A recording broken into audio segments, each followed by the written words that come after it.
Hello बच्चों, let's read the question. If the arithmetic mean of the following distribution is 47, then the value of p is.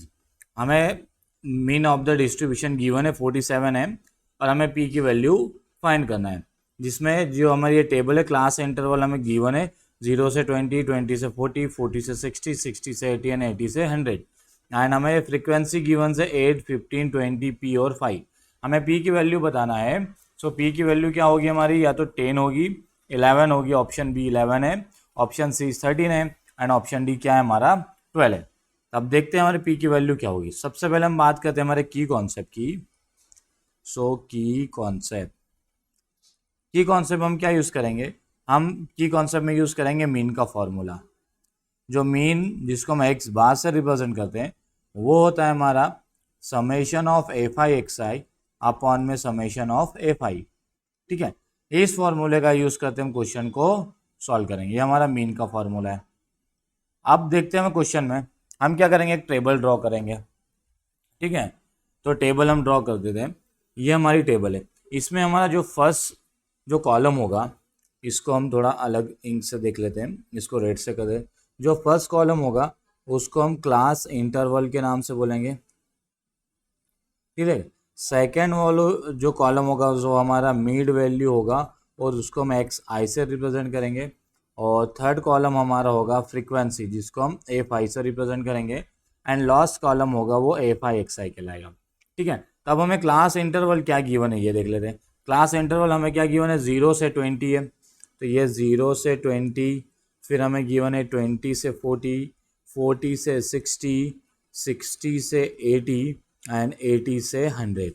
ये हमें class interval given है और इनकी frequency given है 8, 15, 20. सो ये हमारा तो मिड पॉइंट है. फ्रीक्वेंसी कितनी है, 8, 15, 20, p और 5. ये हमें इतना फ्रीक्वेंसी गिवन है. अब हमें क्या निकालना, मिड पॉइंट निकालना है. तो मिड पॉइंट क्या कहलाता है, मिड पॉइंट के लिए होता है कि lower limit plus upper limit divide by 2. एक और यहाँ पॉइंट लिख देता हूँ कि यहाँ पे लिख लेते हैं अपन की कॉन्सेप्ट में कि मिड पॉइंट हम कैसे निकालते हैं. मिड पॉइंट निकालने का फॉर्मूला ये होता है कि lower limit plus upper limit divide by 2. ये हमारा मिड पॉइंट निकालने का फॉर्मूला है. यहाँ पे लोअर लिमिट 0 है, 0 प्लस 20, 20 होगा, 20 डिवाइड बाई 2 करो कितना आ जाएगा, 10 आ जाएगा. तो मिड पॉइंट हमारे यहाँ पे 10 हो गया. और ये 40 और 20, 60, 60 डिवाइड बाई 2 इट मीन्स कितना हो जाएगा 30. 40 और 60 का मिड पॉइंट कौन हो जाएगा 50, 60 और 80 का मिड पॉइंट 70 और 80 और 100 का मिड पॉइंट कितना हो जाएगा हमारा 90. अब हमें क्या करना है, अब हमें बोला है कि हमारा क्या है एफ आई एक्स आई वाला कॉलम बनाना है. एफ आई एक्स आई मतलब इन दोनों का मल्टीप्लाई करना है. तो इन दोनों का मल्टीप्लाई करें तो 10 और 8 का मल्टीप्लाई करेंगे तो 80 होगा. एंड 15 और 3 का मल्टी तो 15 3 होता है 45. सो ये हो गया 450. और इनका मल्टीप्लाई करें तो 5 2 10, ये हो जाएगा हमारा 1000. और 70 इंटू पी कितना हो जाएगा, वो होगा हमारा 70p प्लस 9 5 होता है 45. ये हो गया. अब हमें क्या करना है अब हम क्या करेंगे, इस हमें पहले तो देख लेते हैं हमारा फॉर्मूला क्या मीन का formula summation F I upon summation of F I. तो इस पूरे का समेशन चाहिए, तो ये जो इस पूरे का समेशन होगा उसको हम क्या लिखेंगे, summation of F I x I. और जो फ्रीक्वेंसी का सम होगा उसको हम समेशन ऑफ एफ आई से रिप्रेजेंट करेंगे. तो इसका सम कितना होगा, देखिए ये 8 है और ये 15, 8 और 15 का सम कितना होता है हमारा 23 हो जाएगा. 23 और 20, 23 और 20 मिलके हमारा बन जाएगा 43, 43 और 5 48. ये तो हो गया 48 प्लस कितना हो जाएगा, ये p हो जाएगा. और summation of F I x कितना होगा, देखें हमें सिर्फ ये p वाला ऐड नहीं होगा, तो p वाला ऐड नहीं होगा इसलिए इसको हम पहले ही लिख देते हैं. ये 70p हो जाएगा प्लस 70p प्लस. अब यहाँ पे देखें कौन कौन ऐड हो जाएगा, 80, 450, 450 और 1000. तो ये 450 और 450 मिलके कितना हो गया हमारा 900, 900 प्लस 1000 तो ये हो गया 1900, 1900 और 80 तो कितना हो जाएगा यहाँ पर 1980. ये हमारा total summation of F I x I आ गया. ठीक है, अब हमें क्या करना है, अब हमें फॉर्मूले में रखना है.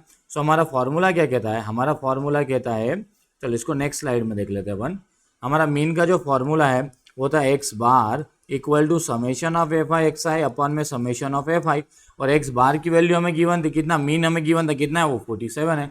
यहाँ पर रख देंगे हम 47 equal to summation of F I S I x I, वो हमें 70p प्लस 1980 गिवन है, और समेशन ऑफ एफ आई वो हमें कितना गिवन है, वो हमें गिवन है 48 प्लस p।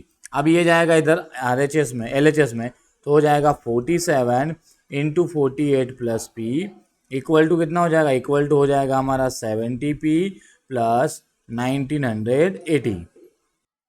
तो हम देखते हैं 47 और 48 का जब मल्टीप्लाई होगा, इसका और इसका मल्टीप्लाई करवाना है, चलो एक स्टेप और लिख लेते हैं। ये हो जाएगा हमारा 47 इंटू 48 प्लस 47 का p के साथ मल्टीप्लाई हो तो 47p हो गया, इक्वल टू कितना है ये 70p प्लस 1980। अब 47 और 48 का जो मल्टीप्लाई होगा हमारा वो कितना होगा, वो होगा हमारा 2256। ठीक है, फिर इस 1980 को इधर ले आते हैं तो हो जाएगा माइनस का 1980, और ये हमारा 70p। अब ये माइनस 47 इधर जाएगा तो माइनस का 47p हो जाएगा। अब क्या करना है हमें, इस 2256 में से हमें क्या माइनस करना है, हमें 1980 को माइनस करना है। जब हम इनको माइनस करेंगे तो हमारा कितना आ जाएगा, ये आएगा हमारा 276। कितना आ जाएगा 276, तो ये हो गया 276 इक्वल टू हमें 70p में से 47 माइनस करना है, ये कितना हो जाएगा, यह होगा हमारा 47, तो 70 में से 47 का तो 23 बच जाएगा, यहाँ पर हो जाएगा 23p। तो p की वैल्यू कितनी आ जाएगी, p की वैल्यू आएगी 276 अपॉन में 23। अब 23 का हम देखें मल्टीप्लाई करें, देखो 23 इंटू में 10 टाइम्स करता हूँ दे तो हो जाएगा 230, पर हमें क्या चाहिए 76 चाहिए, तो 23 टूज़ा कितना होगा, 23 टूज़ा नहीं होगा, 23 थ्रीज़ा, चलो इसको डिवाइड कर लेते हैं अपन 276 से 23 से, सो 23 वन जा 23 हो गया, यहाँ से हमें बच गया 4, और हाँ बिल्कुल, और यहाँ पे कितना आ गया हमारा, ये हो गया 6, तो 23 टूज़ा कितना हो जाएगा हमारा 46, तो कितना हो गया हमारा आंसर कितना आ गया 12। तो p इक्वल टू कितना मिल गया हमें 12 आ गया, सो p की वैल्यू आ गई 12, so option D is correct. So hope you understood it well. Best of luck. Thank you.